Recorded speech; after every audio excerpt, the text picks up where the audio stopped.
Locke was born on August 1632, in a small thatched cottage by the church in Wrington, Somerset, about 12 miles 19 kilometers from Bristol. He was baptized the same day, as both of his parents were Puritans. Locke's father, also named John, was an attorney who served as clerk to the Justices of the Peace in Chew Magna, and as a captain of cavalry for the parliamentarian forces during the early part of the English Civil War. His mother was Agnes Keene. Soon after Locke's birth, the family moved to the market town of Pensford, about 7 miles south of Bristol, where Locke grew up in a rural Tudor house in Luton. In 1647, Locke was sent to the prestigious Westminster School in London under the sponsorship of Alexander Popham, a member of Parliament and John SRS former commander. At the age of 16, he was at school just half a mile away from the execution of Charles I. However, the boys were not allowed to go and watch. After completing studies at Westminster, he was admitted to Christ Church, Oxford, in the autumn of 1652 at the age of 20. The dean of the college at the time was John Owen, vice-chancellor of the university. Although a capable student, Locke was irritated by the undergraduate curriculum of the time. He found the works of modern philosophers, such as René Descartes, more interesting than the classical material taught at the university. Through his friend Richard Lower, whom he knew from the Westminster School, Locke was introduced to medicine and the experimental philosophy being pursued at other universities and in the Royal Society, of which he eventually became a member. John Locke, August 1632 to the 28th of October, 1704, was an English philosopher and physician, widely regarded as one of the most influential of the Enlightenment thinkers and commonly known as the father of liberalism.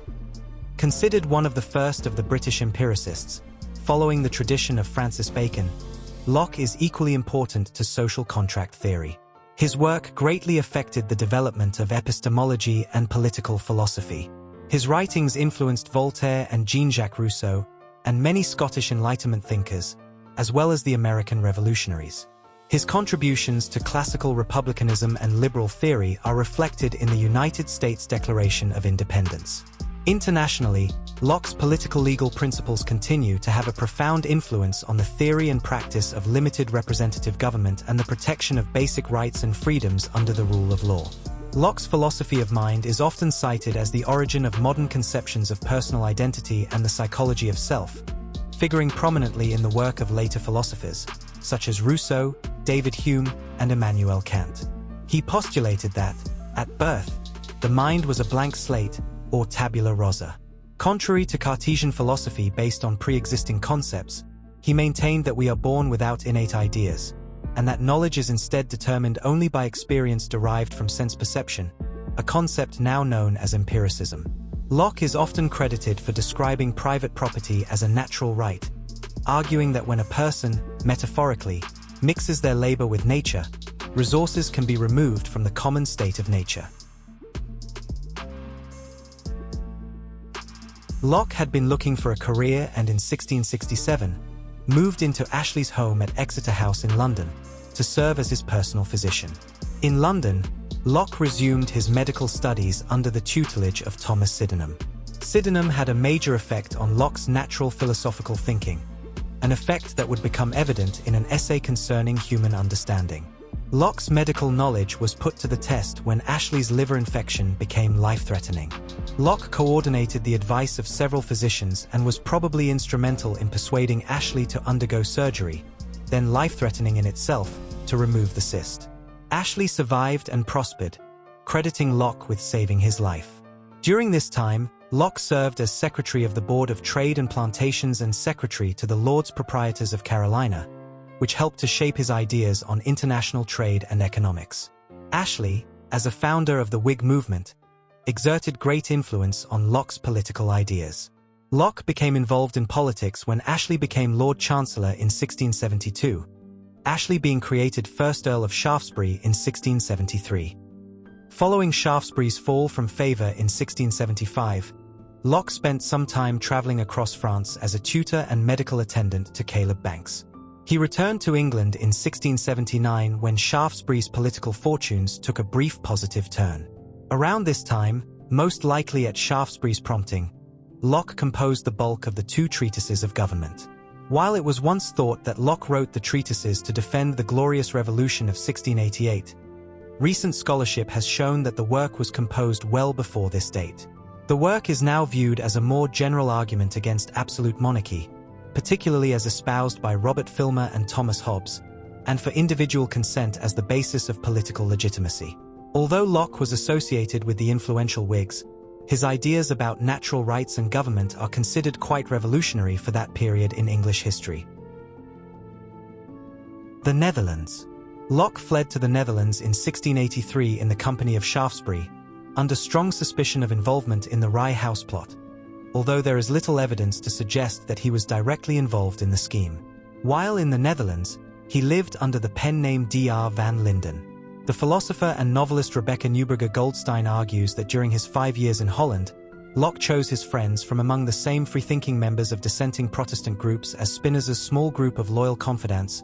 Baruch Spinoza had died in 1677. Locke almost certainly met men in Amsterdam who spoke of the ideas of that renegade Jew who insisted on identifying himself through his religion of reason alone. While she says that Locke's strong empiricist tendencies would have disinclined him to read a grandly metaphysical work such as Spinoza's Ethics, in other ways he was deeply receptive to Spinoza's ideas, most particularly to the rationalists' well-thought-out argument for political and religious tolerance and the necessity of the separation of church and state. Among the friends he made in the Netherlands are Van Leeuwenhoek and Van Limborch, the leader of the Remonstrants. In the Netherlands, Locke had time to return to his writing, spending a great deal of time working on the essay concerning human understanding and composing the letter on toleration. Return to England. Locke did not return home until after the Glorious Revolution. Locke accompanied Mary II back to England in 1689. The bulk of Locke's publishing took place upon his return from exile, his aforementioned essay concerning human understanding, the 2 treatises of government and a letter concerning toleration all appearing in quick succession. Locke's close friend Lady Marsham invited him to join her at Oates, the Masham's country house in Essex. Although his time there was marked by variable health from asthma attacks, he nevertheless became an intellectual hero of the Whigs. During this period, he discussed matters with such figures as John Dryden and Isaac Newton. Death. Engraved memorial plaque at Oxford. After a lengthy period of poor health, Locke died on the 28th of October, 1704, and is buried in the churchyard of All Saints' Church in High Lava, near Harlow in Essex, where he had lived in the household of Sir Francis Marsham since 1691. Locke never married nor had children. Events that happened during Locke's lifetime include the English Restoration, the Great Plague of London, the Great Fire of London, the Glorious Revolution and war against France, including the Battle of Blenheim just before his death. He did not live long enough to see the Act of Union of 1707, but the thrones of England and Scotland were held in personal union throughout his lifetime. Constitutional monarchy and parliamentary democracy were in their infancy during Locke's time. Locke has an engraved floor memorial plaque at Christ Church Cathedral, Oxford. Locke's political theory was founded upon that of social contract. Unlike Thomas Hobbes, Locke believed that human nature is characterized by reason and tolerance. Like Hobbes, Locke believed that human nature allows people to be selfish. This is apparent with the introduction of currency. In a natural state, all people were equal and independent, and everyone had a natural right to defend their life, health, liberty, or possessions. Most scholars trace the phrase life, liberty, and the pursuit of happiness in the American Declaration of Independence to Locke's theory of rights, although other origins have been suggested.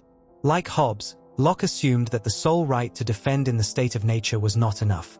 So people established a civil society to resolve conflicts in a civil way with help from government in a state of society.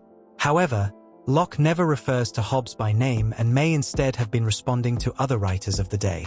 Locke also advocated governmental separation of powers and believed that revolution is not only a right but an obligation in some circumstances. These ideas would come to have profound influence on the Declaration of Independence and the Constitution of the United States. I would like to thank you for watching this short and brief history video on the life of John Locke, who was born here in 1632, in the village of Wrington North Somerset. All the best from Somerset Man Walking. Catch you on the next one.